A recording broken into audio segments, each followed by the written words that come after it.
Hoje é dia 13 de novembro, bem-vindos à nossa meditação. Hoje começamos então um novo capítulo nas nossas meditações sobre a graça, sabedoria e palavras. O capítulo 16 do livro de Provérbios. Eu gostaria então de ler o primeiro verso. Ao homem pertencem os planos do coração, mas do Senhor vem a resposta da língua. Nós podemos fazer muitos planos, mas só o Senhor tem a resposta certa.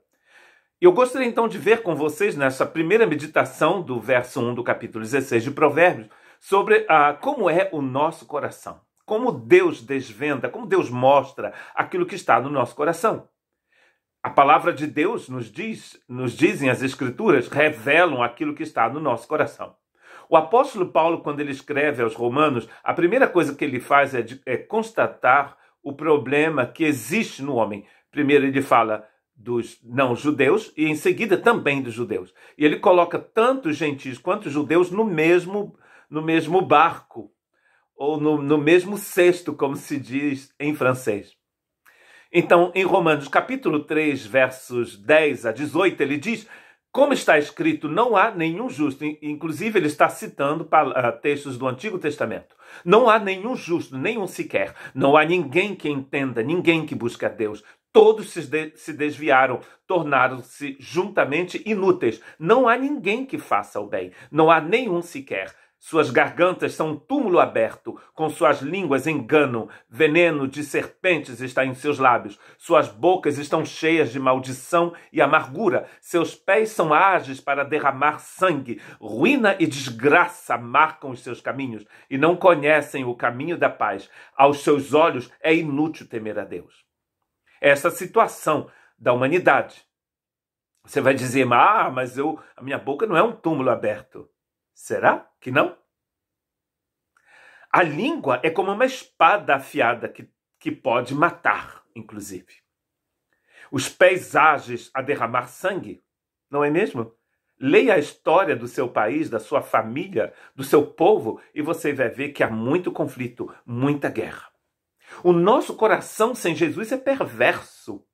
O nosso coração sem Jesus está morto, ou seja, separado de Deus. 1 Coríntios 2,14, quem não tem o Espírito Santo não aceita as coisas que vêm do Espírito de Deus, pois lhes são loucura, e não é capaz de entendê-las porque elas são discernidas espiritualmente. Se o nosso coração não está cheio do Espírito Santo, não temos como discernir as coisas que vêm de Deus. É por isso que precisamos da presença do Espírito Santo. Mas a única forma de receber o Espírito Santo é pelo novo nascimento, pelo nascimento do alto, como nos diz Jesus. Em João capítulo 3, é necessário nascer do Espírito. Senão não temos como ter esse Espírito Santo de Deus. Quem não tem o Espírito de Cristo não lhe pertence, diz Romanos capítulo 8, verso 9.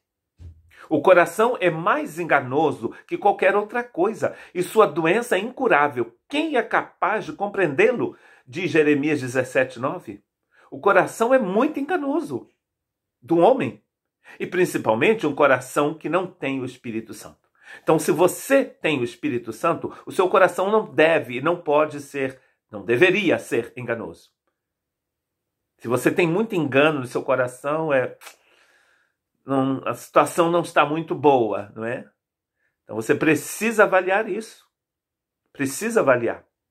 Se você lendo Romanos 1, 2 e 3, e você encontra aquelas coisas que diz Paulo naqueles 3 capítulos sobre no seu coração, você deve começar a orar. Como diz Jeremias, põe a boca no pó. Salmos 10, verso 4, em sua presunção, o ímpio não busca a Deus, não há lugar para Deus em nenhum de seus planos. Em outra versão, em francês, diz em seus pensamentos, em inglês inclusive. Se no pensamento de alguém não há lugar para os projetos de Deus, problema de novo. Não existe vida na morte. A vida eterna é Jesus Cristo. Que Deus te abençoe, que hoje neste final de semana, você possa buscar a entender por que ainda tem tanta coisa ruim no seu coração. Que Deus tenha misericórdia de nós.